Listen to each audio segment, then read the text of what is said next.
Shri PM secondary and higher secondary school ધોરણ 11 commerce વિષય વાણિજ્ય વ્યવસ્થા અને સંચાલન પ્રકરણ 2 ધંધાકીય સેવાઓ. વિદ્યાર્થી મિત્રો, આની પહેલાંના લેક્ચર્સની અંદર આપણે વીમાના પ્રકારો છે એ જાણ્યા. વીમાના મુખ્ય 2 પ્રકાર, જીવનનો વીમો અને બીજું છે સામાન્ય વીમો. તેમાં આજે આપણે જીવન વીમા વિશે અભ્યાસ કરીએ. જીવન વીમો. જીવન વીમાની અંગ્રેજીમાં લાઈફ ઇન્સ્યોરન્સ કહે છે. શું કહેવાય? Life insurance. 1 માર્કની અંદર તમને MCQમાં પૂછાઈ શકે, જીવન વીમાની અંગ્રેજીમાં શું કહેવાય? તો લાઈફ ઇન્સ્યોરન્સ કહેવાય. એમાં જીવનનો વીમાની અંદર પણ 2 પ્રકાર. જીવન વીમાના મુખ્ય કેટલા પ્રકાર પડે છે? તો કે 2. જિંદગીનો વીમો અને હયાતીનો વીમો. જિંદગીના વીમાની અંગ્રેજીમાં વોલ લાઈફ ઇન્સ્યોરન્સ કહે છે. શું કહેવાય? Wall life insurance. સમજીએ જિંદગીનો વીમો. જે વ્યક્તિનો વીમો લીધો હોય તે વ્યક્તિનું મૃત્યુ થાય ત્યારે તેના વારસદારને વીમા કંપની નક્કી કરેલી રકમ ચૂકવવા વચન આપે ત્યારે જિંદગીનો વીમો કહે છે. વિદ્યાર્થી મિત્રો, જેમ કે માની લો કે મેં મારા નામનો જીવનનો વીમો લીધો છે. કોઈ કારણસર અકસ્માત મારું મૃત્યુ થાય છે ત્યારે મારા બાળકને વીમા કંપની નાણાં ચૂકવે, બરોબર, એવો કરાર હોય, એવા કરારને શું કહેવાય? જિંદગીનો વીમો કહે છે. જિંદગીના વીમાની અંદર જે વ્યક્તિ છે જેણે વીમો લીધો છે એ વ્યક્તિને રકમ મળતી નથી. જે વ્યક્તિએ પોતાના જિંદગી ઉપર વીમો લીધો છે તે પોતે પ્રીમિયમ ભરે છે, છતાં એ વ્યક્તિને પ્રીમિયમની રકમ મળતી નથી. પ્રીમિયમની રકમ તેના મૃત્યુ પછી તેના વારસદારનું જે નામ લખાવ્યું હશે એ વારસદારને રકમ મળે, બરોબર. અને એ વચન વીમા કંપનીએ આપેલું હોય, એવો કરાર થયો હોય, એને જિંદગીનો વીમો કહે છે. વીમો ઉતરાવનાર વ્યક્તિ નક્કી કરેલ પ્રીમિયમ નક્કી કરેલા સમયાંતરે ભરે છે. જે વ્યક્તિએ વીમો લીધો છે એ વ્યક્તિએ શું કરવાનું? નક્કી કરેલું પ્રીમિયમ, જેટલું પ્રીમિયમ નક્કી કર્યું હોય એટલું, અને નક્કી કરેલા સમયાંતરે દર મહિને, 6 મહિને, દર વર્ષે કઈ રીતે પ્રીમિયમ ભરવાનું નક્કી થયું છે એ શેમાં ડિસાઇડેડ હોય? કરારમાં. નક્કી કરેલું પ્રીમિયમ નક્કી કરેલા સમયે ક્યાં સુધી ભરવાનું? તો કે આજીવન ભરવાનું. જે વ્યક્તિએ પોતાના જિંદગી ઉપર વીમો લીધો હશે એ વ્યક્તિ જ્યાં સુધી જીવશે ત્યાં સુધી નક્કી કરેલું પ્રીમિયમ નક્કી કરેલા સમયાંતરે ભરશે, બરોબર. આગળ જોઈએ. જિંદગી અમૂલ્ય છે, તેની કિંમત નક્કી ન થઈ શકે. જિંદગી કેવી છે? અમૂલ્ય છે, તેની કિંમત આંકી શકાય નહીં. વીમો ઉતરાવનાર પોતાની જિંદગીનું જે મૂલ્ય આંકે તે અને પોતાની પ્રીમિયમ ચૂકવવાની ક્ષમતાના આધારે વીમાની રકમ નક્કી કરે છે. તો વીમાની, તમે એમ કહો છો એક સાઈડ કે જિંદગી છે, બરોબર, એ અમૂલ્ય છે, તેનું કિંમત નથી આંકી શકાતું. તો એનું કિંમત કઈ રીતે આંકાય? તો કે વ્યક્તિ છે એ પોતાની જિંદગીનું મૂલ્ય પોતે ખુદ આંકે છે, એક રકમ ડિસાઈડ કરે છે. એ રકમના આધારે પોતે ચૂકવવાની જે ક્ષમતા હોય, મેં નક્કી કરેલો રકમ હોય 2000 રૂપિયા, મને ખબર હોવી જોઈએ કે હું દર મહિને 2000 રૂપિયા વીમા કંપનીને પ્રીમિયમ ચૂકવી શકીશ, એ મારી ક્ષમતા છે. એના આધારે વીમાની રકમ શું થાય છે? નક્કી થાય છે. આમ અહીં નુકસાન વળતરનો સિદ્ધાંત અમલમાં મુકાતો નથી. નુકસાન થતું જ નથી. જિંદગી છે, અમૂલ્ય છે, એમાં નુકસાન ન હોય, એટલે અહીં નુકસાન વળતરનો સિદ્ધાંત લાગુ પડતો નથી. વ્યક્તિના મૃત્યુ સમયે જો કારણ શંકાસ્પદ ના હોય તો વીમા કંપની પોલિસીની પૂરી રકમ ચૂકવવા બંધાયેલ છે. વિદ્યાર્થી મિત્રો, આ સમજવા જેવું છે.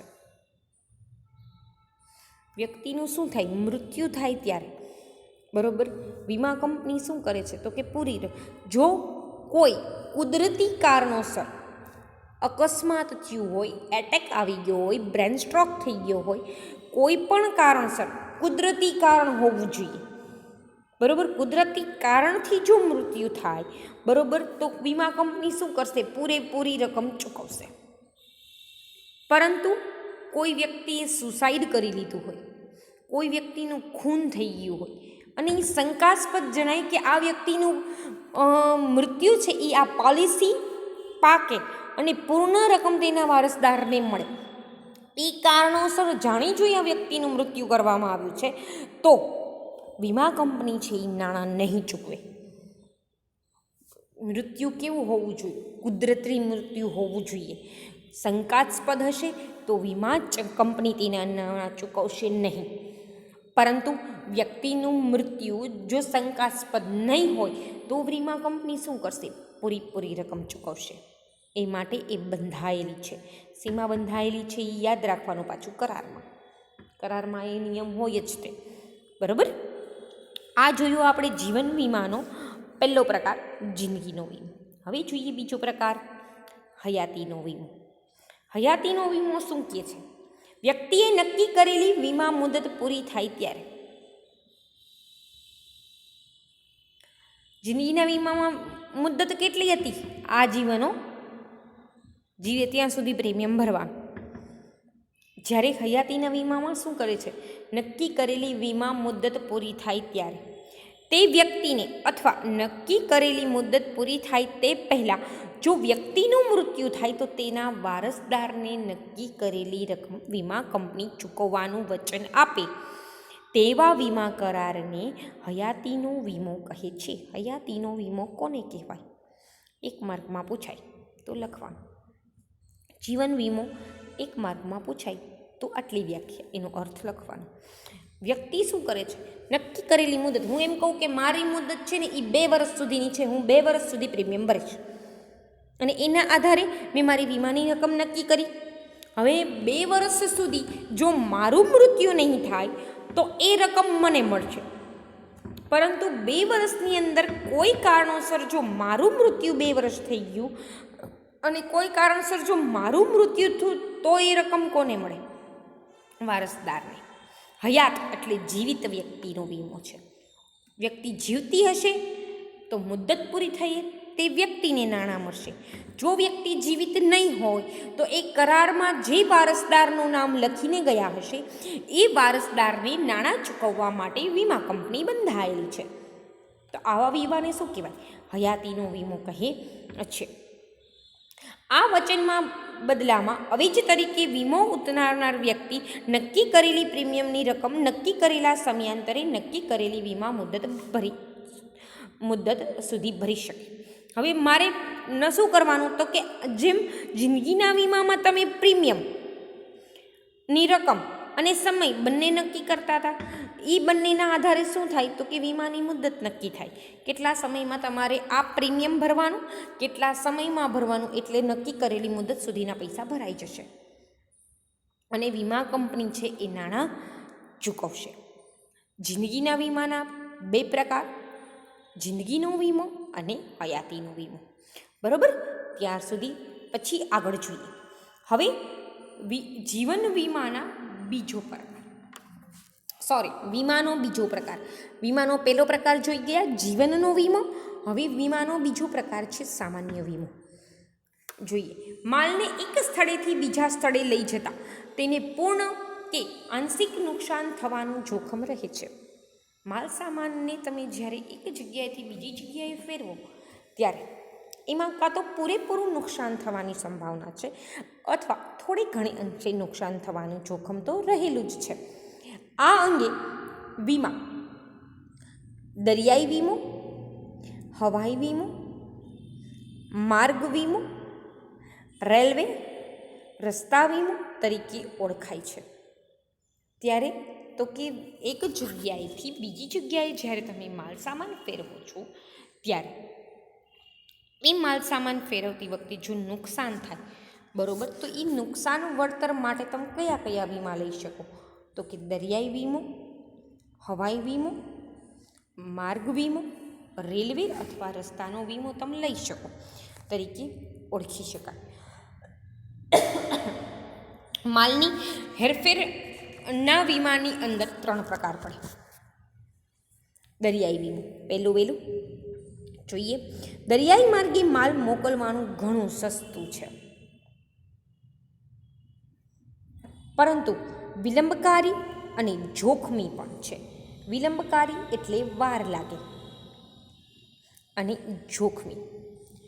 દરિયાની અંદર જો ભરતી હોય, જો ઓટ હોય, દરિયો તોફાની થયો હોય તો તમે જે કહો એ સમયે માલ સામાન ન પણ પહોંચે. અને જો દરિયાની અંદર માલ સામાન એક જગ્યાએથી બીજી જગ્યાએ જતો હોય તો દરિયાઈ માલ સામાનમાં તમારી બોટ, તમારું જહાજ ડૂબી જવાની સંભાવના છે. વાતાવરણ યોગ્ય ન હોય તો માલ સામાન બગડી પણ જાય. એ શું છે? એના જોખમ છે. સસ્તું છે, સામે જોખમ પણ છે.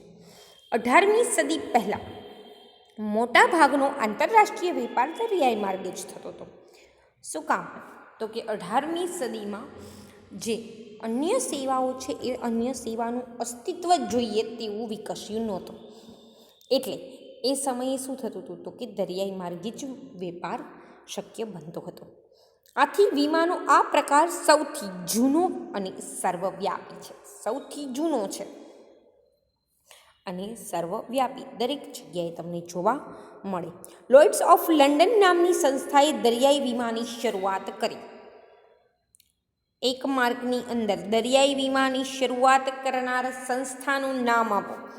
લોઇડ્સ ઓફ લંડન નામની સંસ્થાએ દરિયાઈ વીમાની શરૂઆત કરી હતી. આ સંસ્થાએ 325 વર્ષથી પણ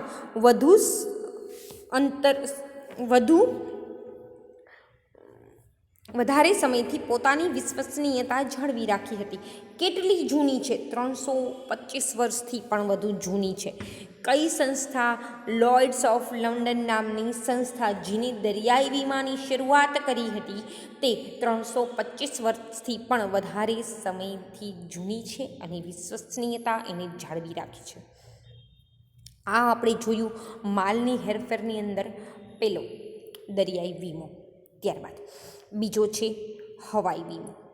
19મી સદીના ઉત્તરાર્ધથી હવાઈ માર્ગે માલ મોકલવાની શરૂઆત થતાં હવાઈ વીમાની શરૂઆત થઈ. એક માર્કની અંદર ફરી એક વખત પૂછાય, હવાઈ વીમાની શરૂઆત ક્યારથી થઈ? 19મી સદીના ઉત્તરાર્ધથી, એટલે કે 19મી સદીની શરૂઆતથી. હવાઈ વાહન વ્યવહાર ખૂબ જ ઝડપથી પરંતુ ખર્ચાળ અને જોખમી છે. હવાઈ પ્લેનમાં બેસવું સહેલું નથી, મોંઘું છે. ટ્રેન કરતાં તો ઓલમોસ્ટ મોંઘું, બસ કરતાં તો સૌથી મોંઘું. શું કામ? ખર્ચાળ છે માલ સામાન મોકલવો હોય તો, અને જોખમી પણ ખરું. સ્ટોરેજ પ્રોબ્લેમ થાય, પ્લસ તો કે માલ પ્લેન ક્રેશ થઈ ગયું હોય તો માલ સામાન પણ જાય, જોખમી છે. આથી વાહન વ્યવહાર મારફતે કિંમતી અને ઓછા વજનના માલની હેરફેર થાય છે. જો અહીંયા લખ્યું છે ખર્ચાળ, તમે પ્લેનમાં મુસાફરી કરી હશે ક્યારે તો તમને ખ્યાલ હશે, અમુક વેઇટેજ કરતાં વધુ વેઇટવાળો સામાન તમે લઈને જ જઈ શકતા. એક બેગનું વજન કીધું હોય એટલાથી વજન વધારે વધવું ન જોઈએ. અમુક પ્રકારની વસ્તુ છે એની જ હેરફેર શક્ય છે. ત્યારે શું છે? ખર્ચાળ છે અને સાથે વજન કેવું હોવું જોઈએ? ઓછા વજનવાળી માલ છે એનો જ હેરફેર શક્ય બને. દરિયાઈ માર્ગ અને માર્ગ વીમાની સરખામણીમાં હવાઈ વીમાના પ્રીમિયમના દર ઊંચા હોય. તમે જોખમ ઉઠાવો છો, ખર્ચાળ છે, તો ત્યારે જ્યારે તમે હવાઈ માર્ગે કોઈ વસ્તુનું વેચાણ કરો છો, હેરફેર કરો છો, ત્યારે એનું જે પ્રીમિયમ હોય એ પ્રીમિયમ ભરવા માટે તમે કોઈ માલ સામાન છે એ ખબર જ છે કે એની હેરફેર હવાઈ માર્ગે જ કરો છો, બરાબર? તો ત્યારે એના માટેનું જે પ્રીમિયમ હોય એ પ્રીમિયમ પણ ઊંચું હોય. શું કામ? તો કે માલ સામાનની હેરફેર એક ખર્ચાળ છે, બરાબર? તો એનું પ્રીમિયમ કેવું હોય? ઊંચું હોય, બરાબર? હવાઈ માર્ગની શરૂઆત 19મી સદીના ઉત્તરાર્ધે થઈ. ખૂબ જ ઝડપી છે પરંતુ ખર્ચાળ અને જોખમી છે. તેની કેવી વસ્તુની હેરફેર થઈ શકે? તો કે કિંમતી અને ઓછા વજનવાળી વસ્તુની જ હેરફેર થાય. સાથે એ ખર્ચાળ હોવાથી એનો પ્રીમિયમનો દર પણ ઊંચો હોય. આ જોયું આપણે માલની હેરફેરના વીમાનો ત્રીજો પ્રકાર, હવાઈ વીમો. ત્યારબાદ ત્રીજો પ્રકાર જોઈએ, માર્ગ વીમો અથવા રેલવે રસ્તા વીમો. માર્ગ વાહન વ્યવહારમાં જમીન માર્ગ અને રેલવે માર્ગનો સમાવેશ થાય છે. માર્ગ વ્યવહારમાં કોનો? કાં તો જમીન માર્ગે હોય અથવા તો રેલવે માર્ગનો સમાવેશ થાય છે. જમીન તથા રેલવે માર્ગે માલની હેરફેરના જોખમમાં ખાસ કરીને ચોરી, લૂંટફાટ, માલ હેરફેરનું નુકસાન વગેરે હોય. આ પ્રકારના વીમાની અંદર શું થવાની વધુ સંભાવના રહે? માલ સામાન તમે જમીન કે રેલવે તરફથી મોકલો તો શું થાય? તો કે કાં તો રસ્તામાં ચોરી થાય, કાં તો લૂંટફાટ થાય, અથવા માલ સામાન એક જગ્યાએથી બીજી જગ્યાએ ફેરવવામાં માલને નુકસાન થાય. આ જોખમોની સામે રક્ષણ મેળવવા માર્ગ વીમો લેવામાં આવે છે. ત્યારે શું લેવામાં આવે? માર્ગ વીમો લેવામાં આવે. રસ્તામાં માલ સામાનની ચોરી થઈ જાય, લૂંટફાટ થાય, માલને કોઈ પણ પ્રકારનું નુકસાન થાય, એની સામે વળતર મેળવવા માટે શું કરે? તો કે માર્ગ વીમો લે છે. આ જોયા આપણે સામાન્ય વીમાની અંદર. પહેલો પ્રકાર જે છે માલની હેરફેરનો વીમો. માલની હેરફેરની અંદર 3 પ્રકાર: દરિયાઈ વીમો, હવાઈ વીમો અને ત્રીજું માર્ગ વીમો. ત્યાર પછી આગળ જોઈએ આગનો વીમો. માલ તેમજ મિલકતની ચોક્કસ રીતેલી આગને પરિણામે પૂર્ણ અથવા અંશતઃ નુકસાન થાય અથવા તો તે નાશ પામે તો નુકસાન વળતર આપવાના વચનના બદલામાં પ્રીમિયમનું અવેજ મેળવતા કરારને આગનો વીમો કહે છે. એક માર્ગ અર્થ: આગનો વીમો આપો. વિદ્યાર્થી મિત્રો, તમારું માલ કે મિલકત છે એની આગ લાગેલી હોય. હવે આગ કાં તો આખી લાગશે અથવા થોડા પ્રમાણમાં લાગશે. ત્યારે નુકસાનનું જે વળતર મળે એ વળતર મેળવવા માટે તમે જે પ્રીમિયમ ભરો છો અને પ્રીમિયમ માટે તમે જે કંઈ પણ કરાર કરો છો એને શું કહેવાય? આગનો વીમો કહેવાય છે. ફોર એક્ઝામ્પલ, અત્યારે કોઈ એક ફેક્ટરી છે, ફેક્ટરીની અંદર આગ લાગી, માલ સામાન 50% બળી ગયો અને 50% સારો છે. અંશતઃ જ માલ બળ્યો છે, અંશતઃ માલ સારો છે. ત્યારે બળેલા માલ સામે જેટલું નુકસાન થયું છે એની સામે પ્રીમિયમ તમે ભર્યું હોય એમાંથી વીમા કંપની તમને શું કરશે? તો કે વળતર પૂરું કરશે. નુકસાન સામે તમને વળતર આપશે. એવા કરારથી બંધાયેલા છે એને આગનો વીમો કહે છે. આગના વીમામાં વીમા યોગ્ય હિતના સિદ્ધાંતનો આગ્રહ સંપૂર્ણ રાખવામાં આવે છે. વીમા યોગ્ય હિતના સિદ્ધાંતનો આગ્રહ રાખવામાં આવે છે. કેવા શું માગે છે? કે વીમા યોગ્ય હિત કંપની, તમે તમારા નામની ફેક્ટરી છે તો જ તમને મળશે. તમે પ્રીમિયમ ભર્યું છે, તમારી ફેક્ટરી હોય, અન્ય કોઈનો માલ સામાન તમે સ્ટોરેજ કરવા માટે રાખ્યો હોય ને વળતર માગો તો એ ન મળે. તમારું હિત હોવું જોઈએ, તમારો જ માલ સામાન હોવો જોઈએ. અત્યારે ફેક્ટરી મારા નામની હોય, માલ સામાન બીજા કોઈનો સ્ટોરેજ કરવા માટે મેં રાખ્યો હોય, આગ લાગી, નુકસાન થયું તો એ માલ સામાનનું વળતર ચૂકવવા માટે વીમા કંપની બંધાયેલી નથી. તમારી કંપનીની અંદર તમારો જ માલ સામાન હોવો જોઈએ. એના માટે વીમા કંપની નુકસાન આપવા માટે બંધાયેલી છે. યોગ્ય હિત હોવું જોઈએ, હિતનો આગ્રહ રાખે છે. વીમો ઉતરાવતી વખતે તેમજ માલ મિલકતને આગથી નુકસાન થાય ત્યારે વીમાદારનું માલ મિલકતમાં અચૂકપણે વીમા યોગ્ય હિત હોવું જોઈએ. મેં તમને ઉદાહરણ આપ્યું એ તે શું હોવું જોઈએ? તમારું હિત હોવું જોઈએ. તમારી ફેક્ટરી, માલ સામાન બીજાનો, આગ લાગી, તમે નુકસાન સામે વળતર માગો છો, માલ સામાનના નુકસાનનું કોઈ જ વળતર નહીં મળે. પણ હા, તમારા બિલ્ડિંગ કે કેમ્પસને નુકસાન થયું હશે એનું 100% મળશે. પણ વીમાદારની મિલકત અચૂકપણે હોવી જોઈએ તો જ છે એ વીમા યોગ્ય હિત કહેવાય. અધરવાઇઝ એ વીમા યોગ્ય હિત કહેવાશે નહીં. એના પછીનો પ્રકાર છે અન્ય વીમો. વીમા વ્યવસાયમાં વૈવિધ્ય આવવાના કારણે વીમાના અનેક નવા પ્રકાર અસ્તિત્વમાં આવ્યા છે. વીમા વ્યવસાયને શું મળ્યો? વેગ મળ્યો. એટલે શું થયું?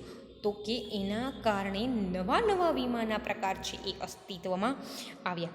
ગાયકને તેના ગળામાંથી સૂર માટેનો વીમો, વાહનોના વપરાશથી અન્યોને થતા નુકસાનનું વળતરનો વીમો આપતા ત્રાહિત પક્ષનો વીમો, કામદાર વળતરનો વીમો, શ્રમિકો માટેનો વીમો, વિદ્યાર્થી સમૂહને થતા સામાન્ય અને સામાજિક નુકસાન વળતરનો વીમો, ડાક્ટરી સેવા શુશ્રૂષા કરવા માટેનો વીમો, આપણે જે કંઈ છીએ ડૉક્ટર હેલ્થ ઇન્સ્યોરન્સ, બરાબર.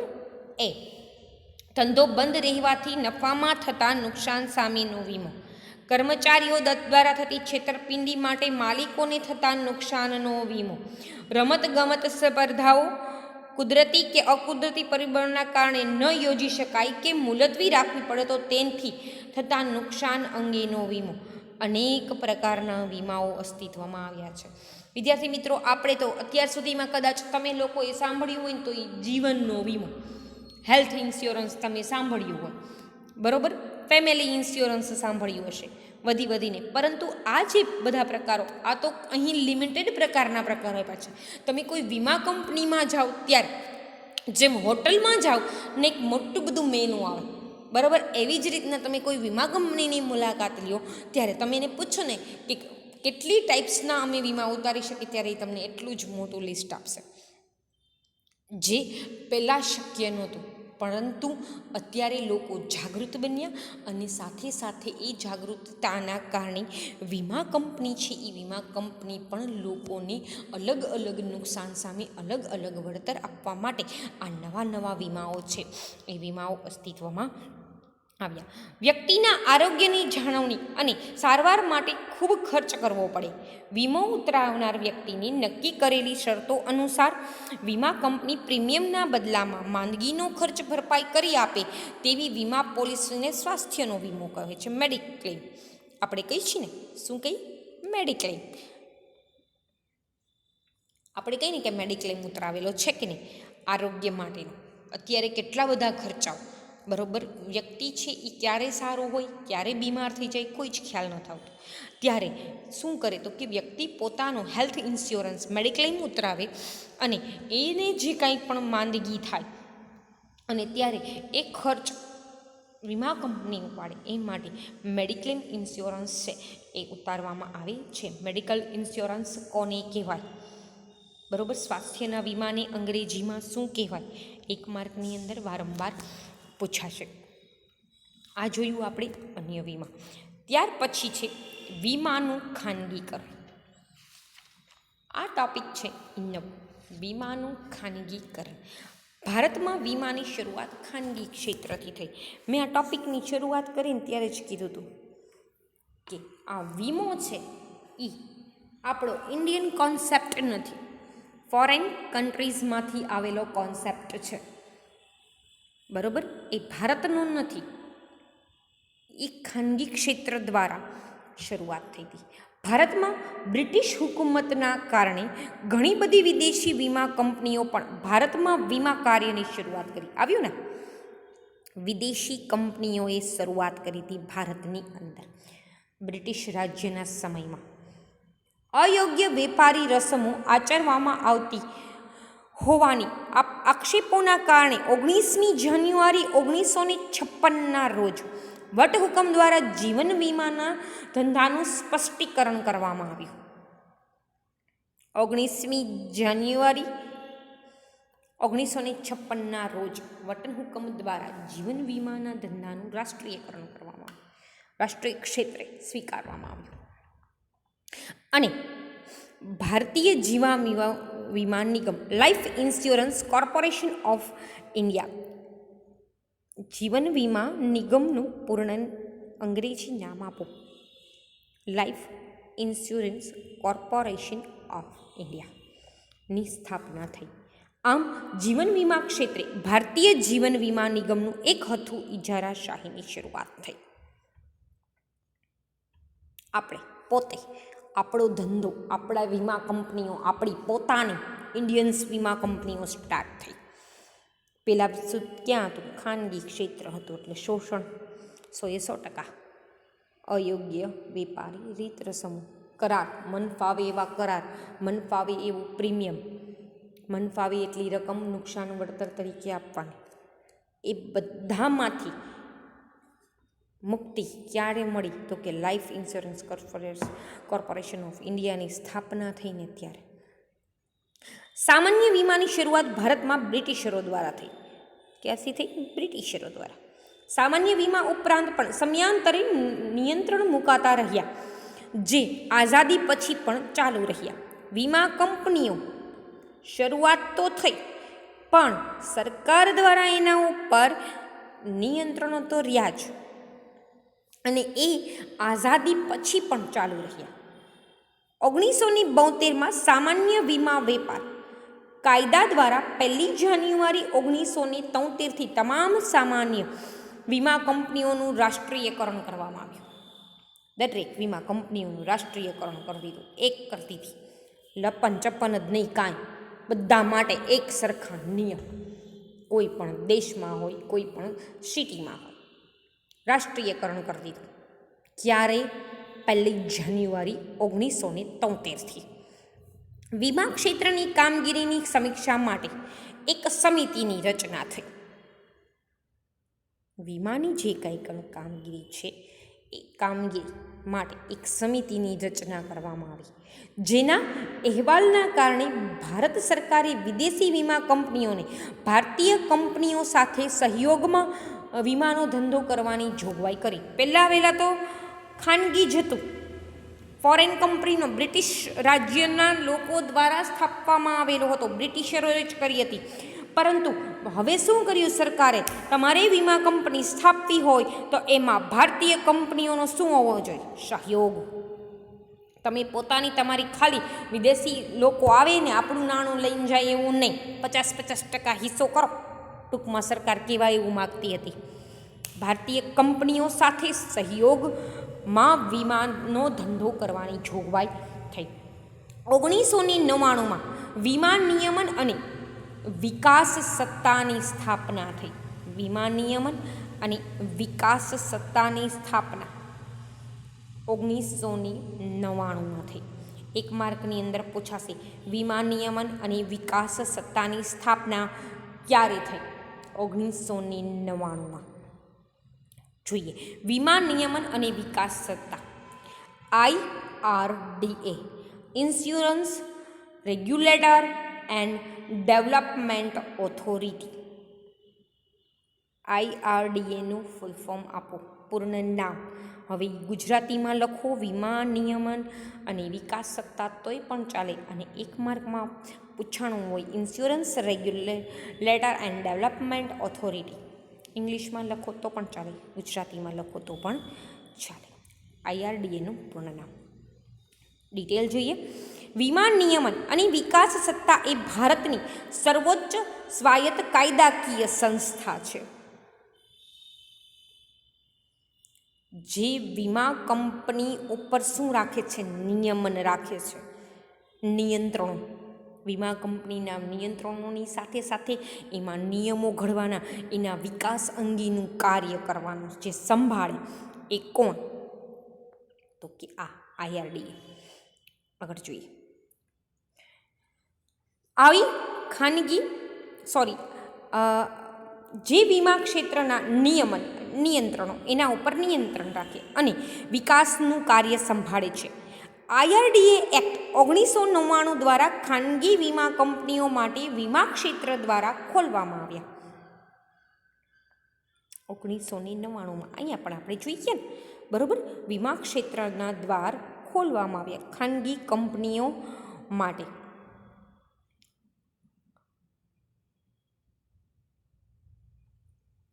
આવી ખાનગી વીમા કંપનીમાં વિદેશી સીધું રોકાણ, ફોરેન ડાયરેક્ટ ઇન્વેસ્ટમેન્ટ, એક માર્કની અંદર પૂછાશે, ફોરેન ડાયરેક્ટ ઇન્વેસ્ટમેન્ટ,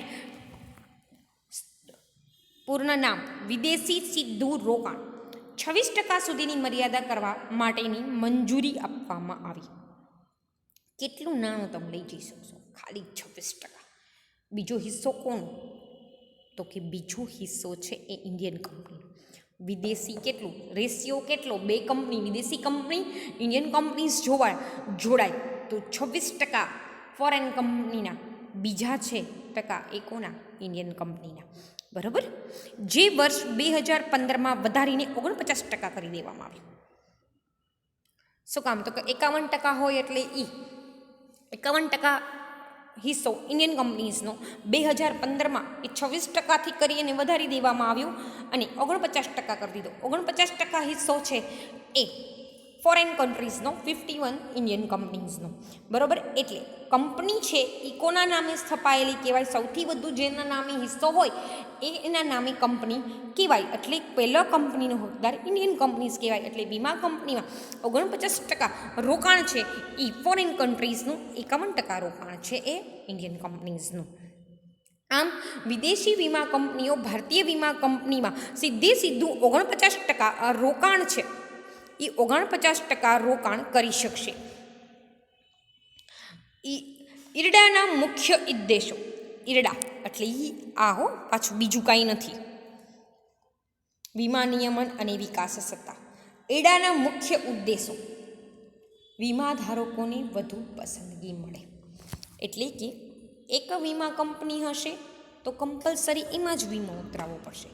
જો વધુ પ્રમાણમાં વીમા કંપનીઓ હશે તો જેને વીમો લેવો હોય અને ઓપ્શન્સ કેવા મળશે? વધુ પસંદગી મળશે. આગળ, વીમા કંપનીઓ વચ્ચે તંદુરસ્ત સ્પર્ધા દ્વારા ઓછા પ્રીમિયમે વધુ સારી સેવા મળશે.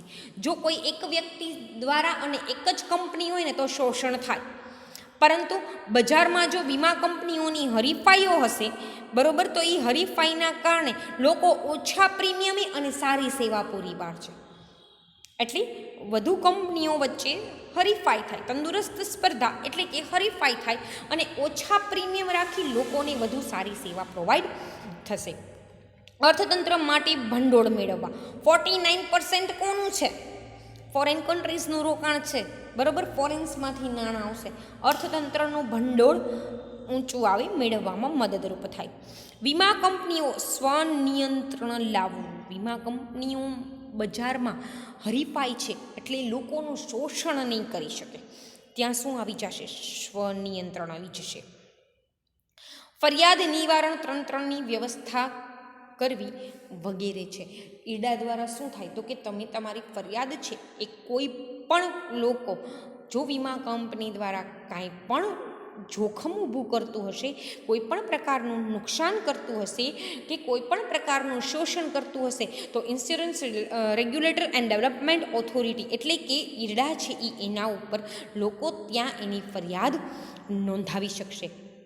બરાબર વિદ્યાર્થી મિત્રો, આજે આપણે જીવન વીમાની અંદર માલ હેરફેરનો વીમો, આગનો વીમો અને અન્ય વીમા જોયા. વીમાનું ખાનગીકરણ કઈ રીતે થયું, વીમા નિયમન અને વિકાસ સત્તા એટલે ઈરડાની સ્થાપના ક્યારે થઈ, ખાનગી કંપનીનું રોકાણ, ઇન્ડિયન કંપનીનું રોકાણ, ઈરડાની સ્થાપનાના ઉદ્દેશો કયા હતા તેના વિશે આપણે અભ્યાસ કર્યો. વિદ્યાર્થી મિત્રો, આજે જેટલું મેં ચલાવ્યું એ પેજ નંબર 14 આખો અને 15માં ટપાલ સેવાઓથી ઉપરનું દરેક વસ્તુ છે એ ફેરબુકની અંદર લખવાની રહેશે. નેક્સ્ટ લેક્ચરની અંદર ટપાલ સેવાઓ વિશે અભ્યાસ કરીશું. Thank you students.